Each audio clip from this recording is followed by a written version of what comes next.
Square matrix क्या होता है, तो स्क्वायर मैट्रिक्स को कैसे हम देखते हैं।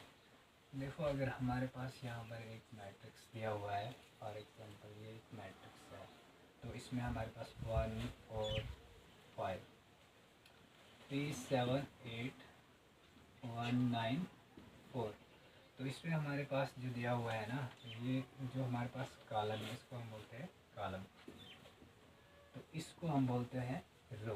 ठीक है, तो इसी तरह हमारे पास एक कॉलम एक रो है, तो दूसरा अगर हम देखेंगे तो हमारे पास दूसरी रो है और हमारे पास तीसरी रो है, तो इसी तरह हमारे पास दूसरा कॉलम है और तीसरा कॉलम सॉरी, तो इसी तरह हमारे पास 3 कॉलम है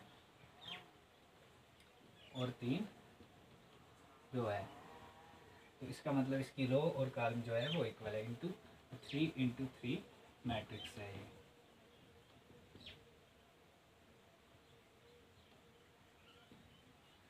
तो इसी को हम स्क्वायर मैट्रिक्स बोलते हैं, जिसकी रो और कॉलम इक्वल हो, बराबर हो।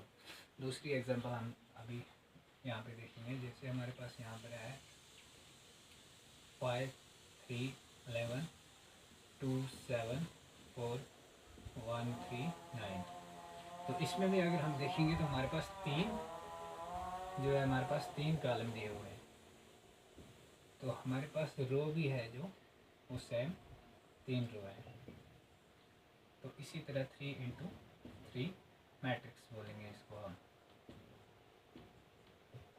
तो इसी को हम स्क्वायर मैट्रिक्स भी बोलते हैं।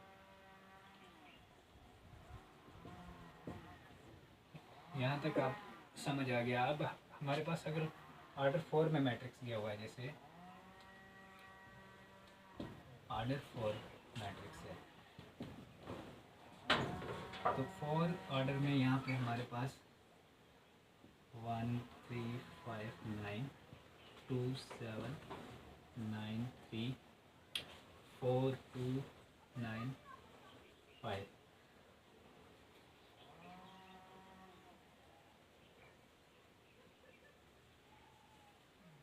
1 5 7 6, तो यहाँ हमारे पास 4 कॉलम दिए हुए हैं, इसको हम बोलते हैं कॉलम। ये भी हमारे पास कॉलम है, ये भी कॉलम है और ये भी कॉलम है, तो इस तरह हमारे पास रो जो है 1 2 3 और 4 हमारे पास रो है, तो इसका मतलब 4 मैट्रिक्स है, इसको भी हम स्क्वायर मैट्रिक्स बोले, लेकिन ये ऑर्डर 4 है।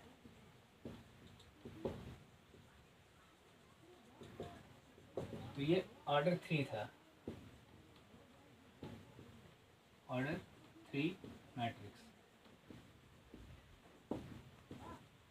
ऑर्डर 3 मैट्रिक्स, ऑर्डर 4 मैट्रिक्स, और मतलब स्क्वायर मैट्रिक्स है ये, और ये भी स्क्वायर मैट्रिक्स है। लेकिन फॉर एग्जांपल अगर हमारे पास यहाँ पर एक मैट्रिक्स दिया हुआ है, यहाँ पर 1 3 2 5 7 9 11 3 5 2 3 5, यहाँ हमारे पास अगर देखेंगे हमारे पास जो है, हमारे पास कॉलम हमारे पास 3 ही है, ठीक है, 1 2 और 3, लेकिन हमारे पास जो रो है वो 4 है, 1 2 3 and 4. This is not square matrix because this is not equal. This column and row are not equal. तो इसका मतलब ये स्क्वायर मैट्रिक्स नहीं है। तो स्क्वायर मैट्रिक्स क्या होता है आपको समझ आ गया होगा। इसके बाद हम पढ़ेंगे डायगोनल मैट्रिक्स।